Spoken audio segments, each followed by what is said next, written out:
Ravi Colours இன்றைய trending பெண்களுக்கான exclusive கலெக்ஷனுடன் kurtis, palazzo pant, Patiala pant, துப்பட்டாக்கள், ஷேப்வேர்கள், நைட்டிகள், பிராண்டட் உள்ளாடைகளும் கிடைக்கும். ரவி கலர்ஸ், நேரு வீதி, ராஜா தியேட்டர் சிக்னல் அருகில், புதுச்சேரி. வணக்கம். முக்கிய செய்திகள். பாண்டி மெரினா கடற்கரையில் பாறை இடுக்கில் சிக்கிய பேராசிரியை, ரீல்ஸ் மோகத்தால் நடந்த விபரீதம். புதுச்சேரி கடற்கரை சாலையில் புத்தாண்டு கொண்டாட்டங்களுக்கான ஏற்பாடு மும்மரம். தடுப்பு கட்டைகள் மற்றும் கண்காணிப்பு கேமரா பொருத்தும் பணி தீவிரம். தொடர் விடுமுறை எதிரொலி. புதுச்சேரியில் குவிந்த சுற்றுலா பயணிகளால் கூட்டம் அதிகரிப்பு. திருநள்ளாறு சனீஸ்வரன் கோவிலில் திரண்ட பக்தர்கள் பல மணி நேரம் காத்திருந்து சாமி தரிசனம். நம்ம பாண்டிச்சேரிக்கு ரிலையன்ஸ் ஃபேஷன் வேர்ல்ட் வந்தாச்சு. குவாலிட்டியான பிராண்டட் ஆடைகள் கம்மியான விலையில. எங்க தெரியுமா? அண்ணா சாலை ரத்னா தியேட்டர் பக்கத்துல இருக்க நம்ம ரிலையன்ஸ் ஃபேஷன் வேர்ல்ட் தான். இங்க கலெக்ஷன்ஸ் எல்லாமே ட்ரெண்டுக்கு ஏத்த மாதிரி இருக்கு. விழாக்கால சிறப்பு சலுகையாக நீங்கள் வாங்கும் அனைத்து ஆடைகளுக்கும் சிறப்பு ஆஃபர்களுடன் நிச்சய பரிசுகளும் உண்டு. கம்மியான பிரைஸ்ல பிராண்டட் ஆடைகள் வாங்க அண்ணா சாலை ரிலையன்ஸ் ஃபேஷன் வேர்ல்ட் வாங்க. ரிலையன்ஸ் ஃபேஷன் வேர்ல்ட், நம்பர் 460, அண்ணா சாலை, ரத்னா தியேட்டர் அருகில், புதுச்சேரி. இனி விரிவான செய்திகள்.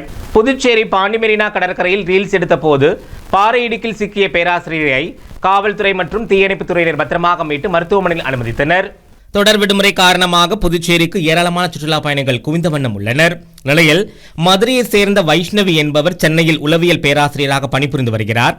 அவர் புதுச்சேரிக்கு சுற்றுலா வந்த நிலையில் பாண்டி மெரினா கடற்கரையில் பாறைகளுக்கு இடையே நின்று ரீல்ஸ் எடுத்துள்ளார். அப்போது ஒரு பாறையிலிருந்து மற்றொரு பாறைக்கு தாவிய போது தவறி விழுந்து பாறை இடுக்கில் சிக்கினார். அவரது அலறல் சத்தம் கேட்ட அங்கிருந்த காவல்துறையினர் மற்றும் சுற்றுலா பயணிகள் அவரை மீட்க முயன்றனர். ஆனால் அவர் கால் மீது பாறை விழுந்ததால் மீட்க முடியவில்லை. தீயணைப்பு வீரர்கள் வரவழைக்கப்பட்டனர். பாறை பெரிய அளவில் இருந்ததால் அவர்களாலும் மீட்க முடியவில்லை. கிரெயினை கொண்டு வந்து பாறையை நீக்கி வைஷ்ணவியை மீட்க முடிவு செய்து கிரெயின் வரவழைக்கப்பட்டது. கிரெயின் இரவு 7:50 மணிக்கு வந்தது. ஆனால் கிரெயின் பாறையில் செல்ல சிரமம் ஏற்பட்டது. உடனிருந்த உள்ளூர் இளைஞர்கள் பாறைகளை அகற்றி வழி ஏற்பாடு செய்தனர். அதையடுத்து இரவு 8 மணி அளவில் கிரெயின் மூலம் பாறையை நகர்த்தி இடுபாட்டில் சிக்கிய பேராசிரியை வைஷ்ணவி மீட்டனர். பாறை இடுக்கில் சிக்கியதால் பேராசிரியரின் கை மற்றும் காலில் எறும்பு முறிவு ஏற்பட்டது. இதனால் அவரை காவல்துறையினர் ஸ்ட்ரெச்சர் மூலம் தூக்கிச் சென்று ஆம்புலன்ஸ் மூலம் அரசு மருத்துவமனைக்கு அனுப்பி வைத்தனர். அங்கு அவருக்கு தீவிர சிகிச்சை அளிக்கப்பட்டு வருகிறது. புதுச்சேரியில் புத்தாண்டு கொண்டாட்டத்தையொட்டி கடற்கரையில் சுற்றுலா பயணிகள் கடலில் இறங்குவதை தடுக்க தடுப்புகள் அமைக்கப்பட்டு கண்காணிப்பு கேமராக்கள் பொருத்தப்பட்டுள்ளன. புதுச்சேரியில் ஆண்டுதோறும் ஆங்கில புத்தாண்டு கொண்டாட்டம் வெகு விமரிசையாக கொண்டாடப்படும். இதற்காக வெளிமாநிலங்களிலிருந்து ஏராளமான சுற்றுலா பயணிகள் வருகை தருவது வழக்கம். அதன்படி வருகின்ற 2026ஆம் ஆண்டு ஆங்கில புத்தாண்டு கொண்டாட்டத்திற்கு இன்னும் 3 நாட்களே உள்ள நிலையில் தற்போதே புதுவைக்கு சுற்றுலா பயணிகள் படையெடுத்து வருகின்றனர். இதன் காரணமாக கடற்கரை, பூங்காக்கள் என அனைத்து சுற்றுலா தலங்களில் மக்கள் கூட்டம் அலைமோதி வருகிறது. மேலும் புதுவையில் தங்கும் விடுதிகள் நிரம்பி வழிகிறது. இந்த ஆண்டு அரசு சார்பில் கடற்கரை சாலையில் இசை நிகழ்ச்சிகள் நடத்த ஏற்பாடு மேற்கொள்ளப்பட்டு வருகின்றன. கடற்கரையில் ஆங்கில புத்தாண்டை வரவேற்கும் வகையில் ஆயிரக்கணக்கானோர் ஒரே இடத்தில் திரள்வார்கள். அவர்களை கண்காணிக்கும் வகையில் 75 இடங்களில் கண்காணிப்பு கேமராக்கள் அமைக்கப்பட உள்ளன. அதனை காவல்துறை கட்டுப்பாட்டு அறையில் இருந்தபடி காவல்துறையினர் கண்காணிக்க உள்ளனர். மேலும் கடற்கரைக்கு வரும் சுற்றுலா பயணிகள் கடலில் இறங்குவதை தடுக்கும் வகையில் தடுப்பு கட்டைகள் அமைக்கப்பட்டு வருகின்றன. அதற்கான பணியில் தொழிலாளர்கள் மும்முரமாக ஈடுபட்டுள்ளனர். கிறிஸ்துமஸ், புத்தாண்டு உள்ளிட்ட தொடர் விடுமுறை காரணமாக புதுச்சேரியில் சுற்றுலா பயணிகள் வரத்து அதிகரித்து காணப்படுகிறது. வார இறுதி மற்றும் ஆண்டு இறுதி நெருங்கியுள்ளதால் தொடர் விடுமுறை காரணமாகவும் புதுச்சேரியில் சுற்றுலா பயணிகள் வரத்து அதிகரித்து காணப்பட்டது. இதில் புதுச்சேரியை சுற்றியுள்ள சுற்றுலா மையங்களான கடற்கரை சாலை, பாரதி பூங்கா, மணக்குள விநாயகர் ஆலயம் உள்ளிட்ட பகுதிகளில் ஞாயிற்றுக்கிழமை காலை முதலே கூட்டம் களை கட்ட தொடங்கியது. புதுச்சேரி நகர வீதிகள் அனைத்திலும் சுற்றுலா பயணிகள் கூட்டம் கூட்டமாக உலா வருவதை காண முடிந்தது. காலை வேளையில் பனிமூட்டத்துடன் புதுச்சேரியில் சாலை மிக ரம்மியமாக இருந்த நிலையில் சுற்றுலா பயணிகளை வெகுவாக கவர்ந்தது குறிப்பிடத்தக்கது. அதிலும் புதுச்சேரி கடற்கரை சாலையில் புத்தாண்டை நெருங்கும் வாரம் என்பதால் அதிக அளவில் வெளியூர், வெளிமாநிலம் மற்றும் வெளிநாடை சேர்ந்த சுற்றுலா பயணிகள் உலா வந்தனர். தொடர் விடுமுறை காரணமாக திருநள்ளாறு சனீஸ்வரர் கோவிலில் பக்தர்கள் கூட்டம் அலைமோதியதால் பல மணி நேரம் காத்திருந்த சாமி தரிசனம் செய்யும் நிலை ஏற்பட்டது. காரைக்காலை அடுத்த திருநள்ளாறில் உள்ள உலக பிரசித்தி பெற்ற ஸ்ரீ தர்பாரணேஸ்வரர் ஆலயத்தில் சனி பகவானுக்கு தனி சன்னதி அமைந்துள்ளது. இந்நிலையில் கிறிஸ்துமஸ் மற்றும் பள்ளி அரையாண்டு தொடர் விடுமுறை மற்றும் சனிக்கிழமை என்பதால் பல்வேறு மாவட்டம் மற்றும் மாநிலங்களிலிருந்து அதிகாலை முதலே ஏராளமான பக்தர்கள் வருகை தந்து நீண்ட வரிசையில் காத்திருந்து சாமி தரிசனம் செய்து வந்தனர். முன்னதாக சனிக்கிழமை என்பதால் சிறப்பு அபிஷேக அலங்காரம் நடைபெற்றது. தொடர்ந்து சனீஸ்வர பகவான் வெள்ளி கவச அலங்காரத்தில் பக்தர்களுக்கு அருள்பாலித்தார். மேலும் பக்தர்கள் அதிக அளவில் வருகை தந்ததால் காவல்துறையினர் திருநள்ளாறு பகுதி முழுவதும் பாதுகாப்பு பணியில் ஈடுபட்டனர். திருக்காஞ்சி கங்கவராக நதீஸ்வரர் ஆலய நிர்வாக ஏற்பாட்டின் கீழ் சங்கராபரணி ஆற்றங்கரையில் பக்தர்கள் ஏராளமானோர் தங்களது முன்னோர்களுக்கு தர்ப்பணம் செய்து வழிபட்டனர். புதுச்சேரியில் வில்லியனூரை அடுத்த திருக்காஞ்சியில் சங்கராபரணி ஆற்றங்கரை ஓரத்தில் அமைந்துள்ளது கங்கவராக நதீஸ்வரர் ஆலயம். சங்கராபரணி ஆறு இந்த இடத்தில் கங்கை நதிக்கு இணையாக கருதப்பட்டு கங்கா ஸ்நானம் செய்வதும் வழக்கம். அந்த வகையில் ஒவ்வொரு வார சனிக்கிழமைகளிலும் சங்கராபரணி ஆற்றங்கரையில் கங்கா ஆரத்தி நடைபெற்று வருகிறது. இந்நிலையில் இந்த ஆலயத்தில் காசி நகரத்தில் செய்வதைப் போல பலர் தங்களது முன்னோர்களுக்கு தர்ப்பணம் செய்து வழிபட்டு செல்கின்றனர். அந்த வகையில் வெளியூர் வெளிமாநிலத்திலிருந்து ஏராளமான பக்தர்கள் இங்கே வந்து அவர்களது முன்னோர்களுக்கு தர்ப்பணம் செய்து கங்கவராக நதீஸ்வரரை வணங்கி செல்கின்றனர். இதுபோன்ற புண்ணிய காரியங்களை பக்தர்கள் எவ்வித சிரமமும் இன்றி எளிமையாக மனநிறைவோடு செய்வதற்காக திருக்காஞ்சி தேவஸ்தானம் சார்பில் சிறப்பு ஏற்பாடுகள் செய்யப்பட்டு வருகிறது.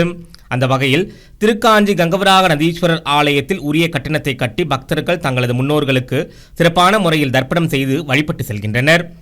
வெளியூரிலிருந்து வரும் பக்தர்களுக்கு எவ்வித அலைச்சலும் இன்றி ஆலயம் சார்பில் சிறப்பான ஏற்பாடுகள் செய்துள்ளதால் மகிழ்ச்சியோடும் மனநிறைவோடும் முன்னோர்கள் வழிபாடு மேற்கொண்டு வருவது குறிப்பிடத்தக்கது. கல்வித்துறை அமைச்சர் நமச்சிவாயத்தின் பேச்சுவார்த்தைக்கு பிறகு புதுச்சேரியில் நடைபெற்று வந்த ஒப்பந்த ஆசிரியர்கள் போராட்டம் தற்காலிகமாக ஒத்திவைக்கப்பட்டது. அரசு ஊழியர் சங்கங்களின் கூட்டமைப்பு கௌரவ தலைவர் சேஷாச்சலம் விடுத்துள்ள அறிக்கையில், புதுச்சேரி பள்ளிக் கல்வித்துறையில் ஒப்பந்த அடிப்படையில் பணிபுரியும் கௌரவ விரிவுரையாளர்கள், பட்டதாரி ஆசிரியர்கள் மற்றும் பால சேவிகாக்களை தங்களை பணிநிரந்தரம் செய்ய வேண்டும் என கடந்த 24ஆம் தேதி கல்வித்துறை வளாகத்தில் காத்திருப்பு போராட்டம் நடத்தி வந்தனர். இந்நிலையில் புதுச்சேரி கல்வி அமைச்சர் நமச்சிவாயம் போராட்டக் குழுவினரை அழைத்து பேச்சுவார்த்தை நடத்தினார். இதில் பாரதிய ஜனதா கட்சியின் மாநில தலைவர் ராமலிங்கம், கௌரவ தலைவர் சேஷாச்சலம், அரசு ஆசிரியர்கள் சங்கங்களின் ஒருங்கிணைப்பு குழு தலைவர் பாரி, பாலகுமார், மோகன்தாஸ் மற்றும் போராட்டக்கள நிர்வாகிகள் கலந்து கொண்டனர். தொடர்ந்து பணி நிரந்தர ஆணை வரும் ஜனவரி 2026க்குள் வழங்க ஏற்பாடு செய்யப்படும் என்று கூறினார். நிலையில் புதுச்சேரிக்கு துணை ஜனாதிபதி வருகை மற்றும் புத்தாண்டு உள்ளதால் போராட்டத்தை ஒத்திவைக்குமாறு கேட்டுக்கொண்டார். இதையடுத்து வரும் ஜனவரி 2ஆம் தேதி வரை காத்திருப்பு போராட்டத்தை தற்காலிகமாக ஒத்திவைப்பதாக போராட்டக் குழுவினர் முடிவு செய்துள்ளதாக அவர் அறிக்கையில் குறிப்பிட்டுள்ளார். புதுச்சேரியில் ஒரே நாளில் 3 பேரிடம் 2 லட்சத்திற்கும் மேலாக ஆன்லைன் மோசடி செய்யப்பட்டிருப்பது பெரும் பரபரப்பை ஏற்படுத்தியுள்ளது. புதுச்சேரி வள்ளலார் சாலை பகுதியை சேர்ந்தவர் தனியார் வங்கியில் புதிதாக கிரெடிட் கார்டுக்கு விண்ணப்பித்து பெற்றுள்ள நிலையில் அவரது செல்போன் எண்ணுக்கு ஒரு அழைப்பு வந்தது.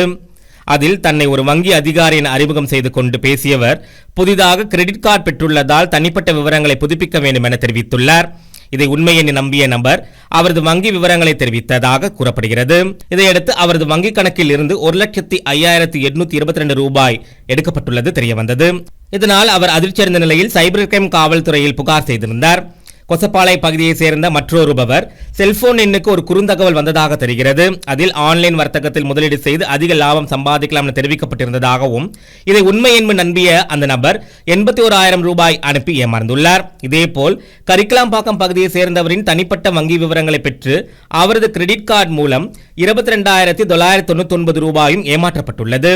இந்நிலையில் மொத்தமாக ஒரே நாளில் 3 பேரிடம் 2,08,821 ரூபாய் ஆன்லைன் மோசடி செய்யப்பட்டது குறிப்பிடத்தக்கது. இது குறித்து சைபர் கிரைம் காவல்துறை வழக்கு பதிவு செய்து விசாரணை நடத்தி வருகின்றனர்.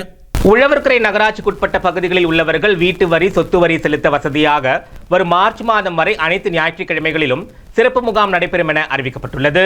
உழவர்கரை நகராட்சி ஆணையர் சுரேஷ் ராஜ் வெளியிட்டுள்ள செய்திக்குறிப்பில், உழவர்கரை நகராட்சிக்குட்பட்ட அனைத்து வார்டுகளில் உள்ள வீட்டு வரி, சொத்து வரி மற்றும் சேவை வரி நிலுவைதாரர்கள் 2025-26ஆம் ஆண்டு வரையிலான வரி செலுத்துவதற்கு ஏதுவாக தட்டாஞ்சாவடி விவிபி நகரில் உள்ள வீட்டு வரி வசூல் மையத்தில் அடுத்த ஆண்டு மார்ச் மாதம் வரை அனைத்து ஞாயிற்றுக்கிழமைகளிலும் காலை 10 மணி முதல் பிற்பகல் 1 மணி வரையிலும், பிற்பகல் 2 மணி வரை மாலை 4 மணி வரையிலும் சிறப்பு முகாம் நடைபெறுவதாக அறிவித்துள்ளார்.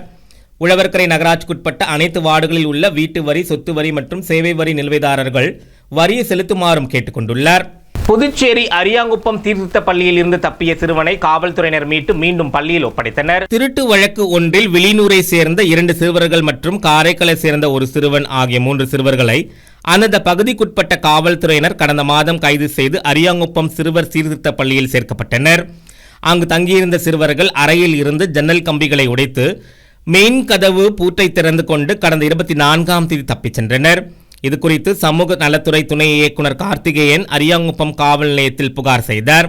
உதவி ஆய்வாளர் முருகானந்தம் மற்றும் காவல்துறையினர் வழக்கு பதிந்து வில்லியனூரில் இருந்த 2 சிறுவர்களை மீட்டு அரியாங்குப்பம் சிறுவர் சீர்திருத்த பள்ளியில் ஒப்படைத்தனர். மேலும் தலைமறைவாக இருந்த காரைக்காலை சேர்ந்த சிறுவனை வில்லியனூர் மாதா கோவில் அருகே காவல்துறையினர் கண்டுபிடித்து சிறுவனை மீட்டு பின்னர் சிறுவனை நீதிமன்றத்தில் ஆஜர்படுத்தி சிறுவர் சீர்திருத்த பள்ளியில் ஒப்படைத்தனர். அடுத்து வருவது புதுவையில் இன்றைய தங்கம் மற்றும் வெள்ளி விலை நிலவரம். இன்றைய தங்கம் வெள்ளி விலை விவரம். புதுவையில் இன்றைய தங்கம் வெள்ளி விலை விவரம் வழங்குபவர்கள் முத்து கோல்ட் ஹவுஸ், பாண்டிச்சேரி. தங்கம் 1 கிராம் 13,055 ரூபாய். இன்றைய தங்கம் வெள்ளி விலை விவரம்.